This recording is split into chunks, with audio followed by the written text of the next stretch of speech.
Labas rytas. Sveiki visi iššūkio dalyviai. Taigi, norim įvesti tokią smagią naują tradiciją.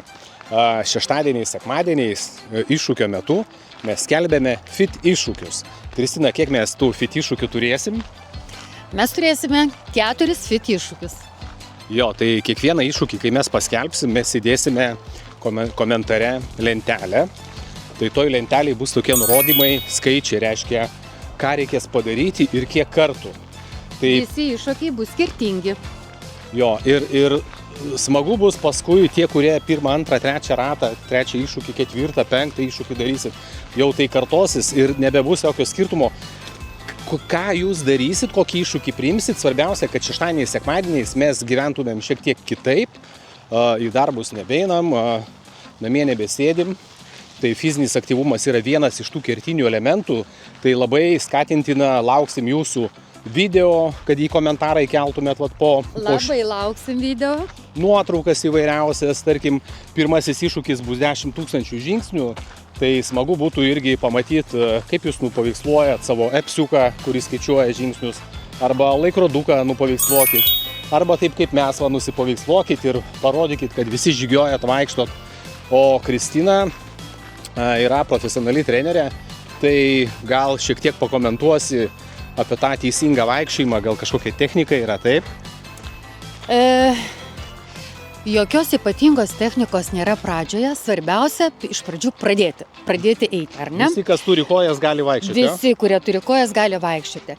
Ir pradedam nuo tų pirmų mažų žingsnelių, kur ir per paskaitą aš jums pasakojau, ar ne? Palei savo galimybės. Ir nesvarbu, koks jūs amžius, kokia pas jūs sportinė patirtis, šitą dalyką gali daryti kiekvienas. Ir aš galėčiau kaip kineziterapeutė pasakyti, kad ėjimas yra pati universaliausia ir sveikiausia fizinio aktyvumo forma. Todėl, kad ėjimo metu pas mus dirba visi sąnariniai paviršiai, pečiai, dubuo, klubai, kelienai, čiurna. Ir mes dar vaikštumėme grynam ore ir kvėpuojame deguonimi. Tai yra pati puikiausia terapija. Mano patarimai būtų tokie. Kada einate, pasistengkite keliauti kuo greitesniu tempu, ar ne?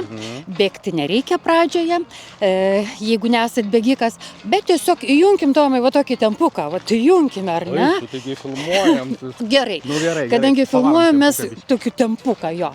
Ir kada einate, mojuokite rankom, gerai? Aktyviai pamojuokite rankom, kad padirbtų ir viršutinė kūno dalis. Aš pabandysiu toj pauzę, apsuksiu kamerą. Pažiūrėkim, kaip Kristina. Aš kaip sakau, reikia eiti, žinai, kaip truputį toks nervuotas žmogus, taip.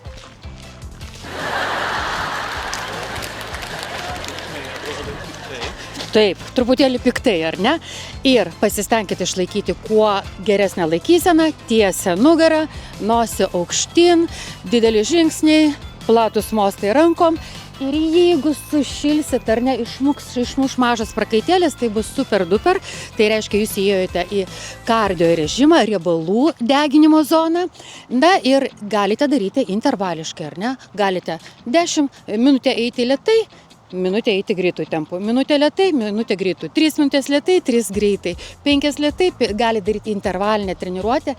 Ir visos šitos variacijos yra labai labai puikios. Svarbiausia pradėti ir turėti vandenuko. Įdomi. Taip. Ką, ir tam vaikščiojimui iš tikrųjų joks oras nebaisus, ne? Tik tai aprangą gerą pasiimti. Tai koks paros metas bebūtų, Kristina šituo taku, mes gyvenam prie tokių 2 ežerų. Vakarė jau būna tamsu, jin irgi eina, viena išeina, jau tamsu jin pasiema dujų balionėlį. Taip. Tai čia paslaptį tokį išdaviau. Man patinka vaikščioti vakarais, prieš miegą, po visų darbų, aš grįžtu namo, pavakarieniauju ir po vakarienės iškeliauju pasivaikščioti. Pakvėpuoju grynų oru ir tada žinokit, toks miegelis geras, superinė miego kokybė. Jo, ir pasidalinkite savo irgi patirtim, ar daug vaikštot, ar mėgstat vaikščiot, kiek jūs vaikštot, kur vaikštot.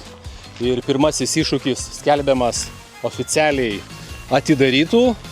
Parašykite komentarę, kas jį priimat.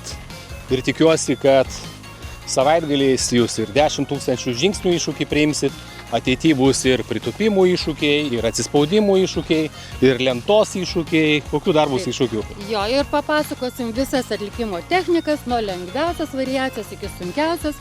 Ir tikrai visi iššūkiai bus visiems įmanomi, prieinami ir padaromi.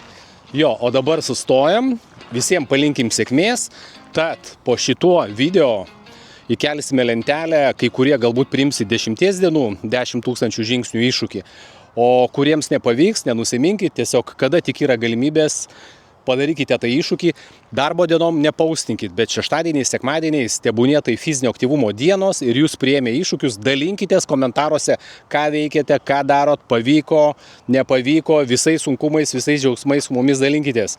Labai lauksim jūsų vaizdelių. Ate.